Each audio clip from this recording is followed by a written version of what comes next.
Marcus needs it more than you do, Emma. He has 3 kids to support. My mother's voice was firm as she slid the inheritance papers across the kitchen table. I stared at the documents, my hands trembling slightly as I processed what I was seeing.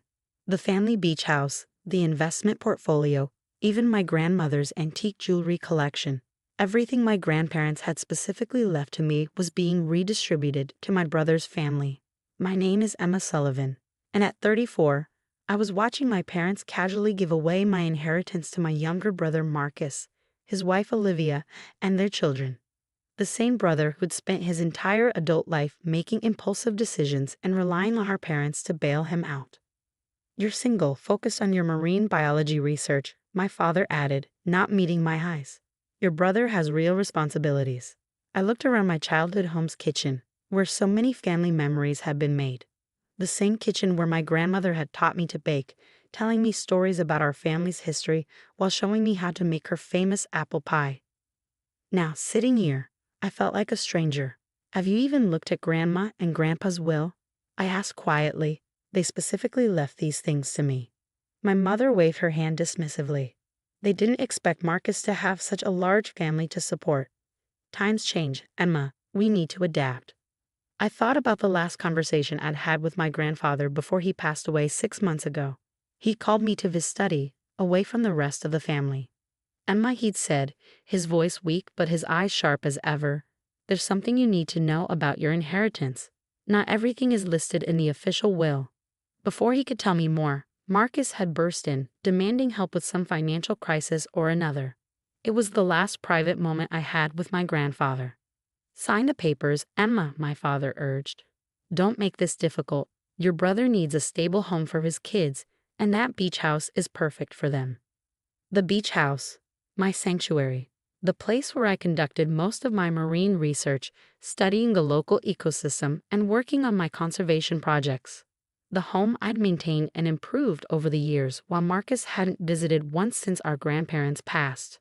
"And what about my research?" I asked. "My work depends on that location." Olivia, who had been quietly watching from the doorway, stepped forward. "You can always find another spot for your little fish projects," she said with a condescending smile. "The kids need a summer home." I felt something shift inside me. Years of being the responsible one, the understanding one, the one who always stepped aside for Marcus's needs. It all crystallized into a moment of perfect clarity. I remembered my grandfather's words, his unfinished message. "Okay," I said simply, picking up the pen. My mother's relief was palpable. "I knew you'd understand, sweetie. You always do." I signed the papers with a steady hand, surprising myself with my own calmness. My father quickly gathered them up, as if afraid I might change my mind. "We'll help you move your research equipment out next weekend," he said, not asking when I might be available. "Marcus and Olivia want to start renovating right away." I stood up, gathering my things. "No need," I replied. "I'll have everything out by tomorrow night." As I walked to my car, I heard Olivia's excited chatter about turning my research room into a playroom for the kids.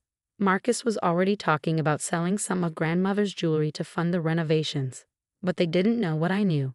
After leaving my parents' house, I drove straight to my grandfather's old law firm. Mr. Patterson, his attorney for 40 years, was expecting me. "I wondered when you'd come," he said, pulling out a thick envelope. "Your grandfather left this for you, with strict instructions not to mention it until you came asking." Inside was a letter, written in my grandfather's shaky hand. "My dearest Emma, if you're reading this, then what I feared has happened. Your parents have always favored Marcus, even when it hurt you. But I've watched you grow into an extraordinary woman, dedicated to your work and to preserving our world's oceans. You remind me so much of your grandmother. What your parents don't know, what no one knows, is that the beach house and the items listed in my official will are just a small part of your inheritance. The real treasure, the one that truly matters, is waiting for you. Mr. Patterson has all the details. Remember, my girl, sometimes losing everything is the first step to finding something greater. Love, Grandpa." I looked up at Mr. Patterson, who was smiling knowingly. "Ready to see what your grandfather really left you?" he asked. For the first time since this whole ordeal began, I smiled too. "Yes," I said. "I think I am."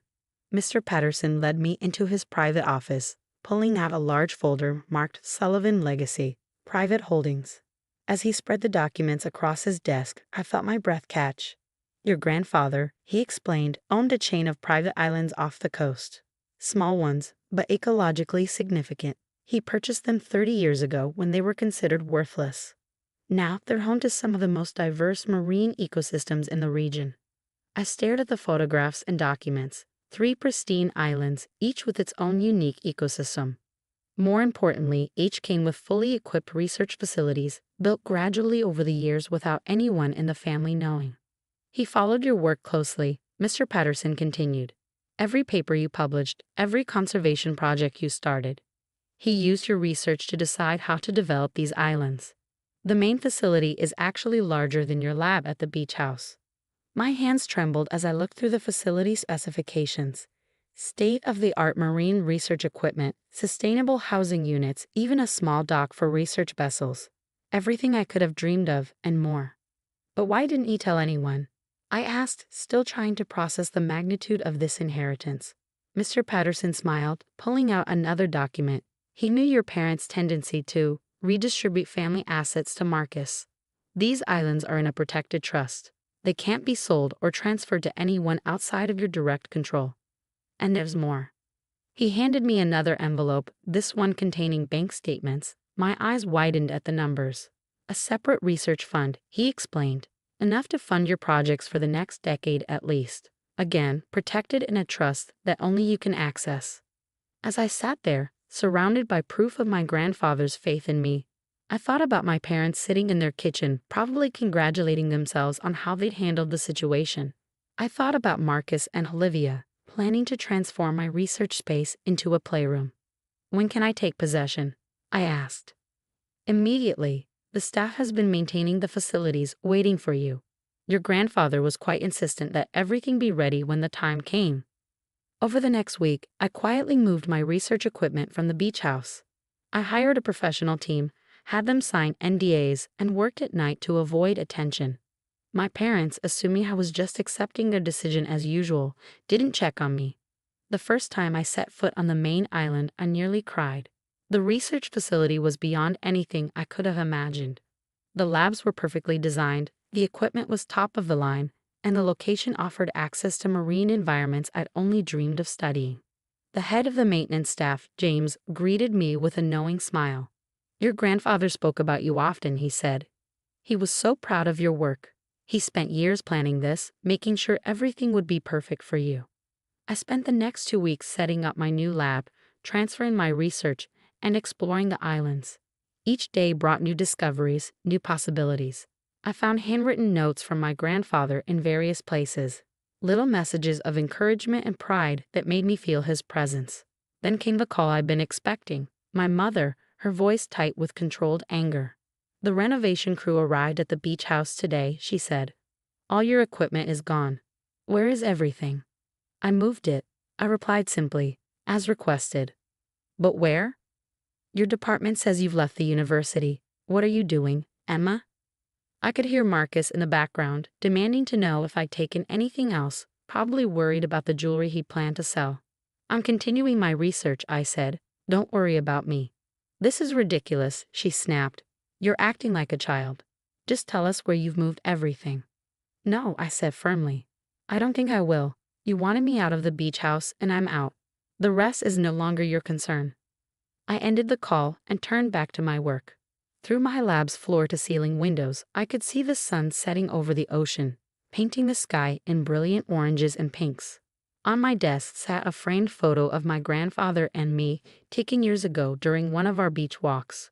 You were right, Grandpa, I whispered to the photo. Sometimes losing everything is just the beginning.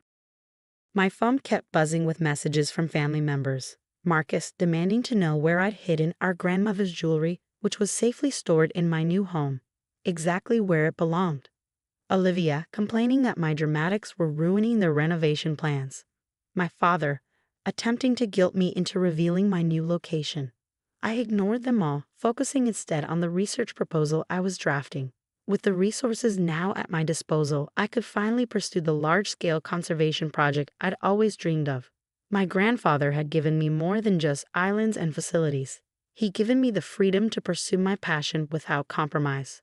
As I worked late into the night, surrounded by the gentle sound of waves and the quiet hum of advanced equipment, I felt truly at peace for the first time in months. But this was just the beginning of my story. 3 months later, my research made headlines in major scientific journals. Groundbreaking marine conservation study reveals new species read the headlines. My work, conducted on my private research islands, had identified 5 previously unknown marine species and established a new method for coral reef restoration.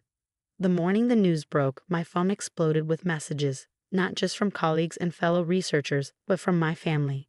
They'd finally discovered where I'd been and what I'd been doing. Private research islands? My mother's voice was shrill when she finally got through. How is this possible? Where did you get the funding for all this? Grandpa, I said simply. He left me more than just a beach house. The silence on the other end was deafening. I could almost hear her piecing it together. All those years Grandpa had spent puttering around with his investments as she dismissed it. The frequent trips he'd taken to check on properties that no one had questioned. Why didn't you tell us? She finally managed. Like you told me about deciding to give away my inheritance? I countered calmly. Besides, this was Grandpa's wish. He wanted me to have a place where my work couldn't be taken away or dismissed as little fish projects. Later that day, Marcus and Olivia showed up at my university office, having tracked me down through the publication. This isn't fair, Marcus declared, waving a printout of the article. You've been hiding all this while we've been struggling with beach house renovations. I looked up from my work, taking in their designer clothes and Olivia's new jewelry, probably purchased with the sale of our grandmother's antiques. Struggling? I raised an eyebrow. From your social media posts, it looks like you've been having quite the luxurious summer. That's different, Olivia interjected. We have children to think about. They deserve the best. And I have endangered species to think about, I replied. They deserve a chance at survival. Now, if you'll excuse me, I have a video conference with the National Marine Conservation Board. Their expressions as they left my office were priceless, a mixture of anger, jealousy, and the dawning realization that they underestimated me completely. The final confrontation came a week later when my parents insisted on seeing the islands. I agreed, but on my terms. The research boat picked them up at dawn, and as we approached the main island, I watched their faces. This is incredible, my father whispered, taking in the state-of-the-art facilities. I gave them a tour, showing them the labs, the conservation areas, and finally my office. There, prominently displayed, was the photo of Grandpa and me, along with all my research awards and publications. Your grandfather planned all this? My mother asked, her voice small. He did, I confirmed. He believed in my work, even when no one else in the family did. He made sure I would have everything I needed to succeed. We've always believed in you, my father protested weakly. No, I said firmly. You've always expected me to step aside for Marcus. To be understanding, to give up what's mine for the greater good of the family. Grandpa was the only one who saw me for who I really am. As if on cue, one of my assistants rushed in. Dr. Sullivan, the new coral reef implementation is showing amazing results. We're ready when you are. My parents watched as I confidently gave directions, coordinated with my team, and managed multiple aspects of the research facility. Gone was their understanding daughter who always gave in. In her place stood a respected scientist, a leader in her field. We were wrong, my mother finally said as they prepared to leave. About everything. Yes, you were, I agreed.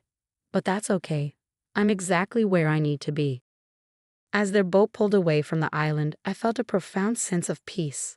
My grandfather's gift hadn't just been the islands or the facilities, it had been the chance to prove my worth on my own terms.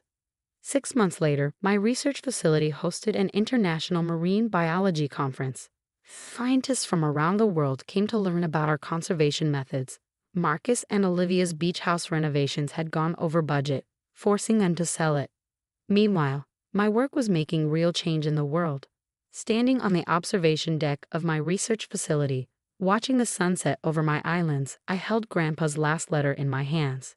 Sometimes losing everything is the first step to finding something greater, he'd written. He was right. In losing what I thought was my inheritance, I gained something far more valuable, not just success, but the confidence to stand up for myself and my dreams. My phone buzzed with another message from my mother, asking if they could visit again. This time, I smiled as I replied. They could visit, but on my terms. After all, these islands weren't just an inheritance, they were my legacy. One I earned through not just my grandfather's faith, but my own determination to succeed.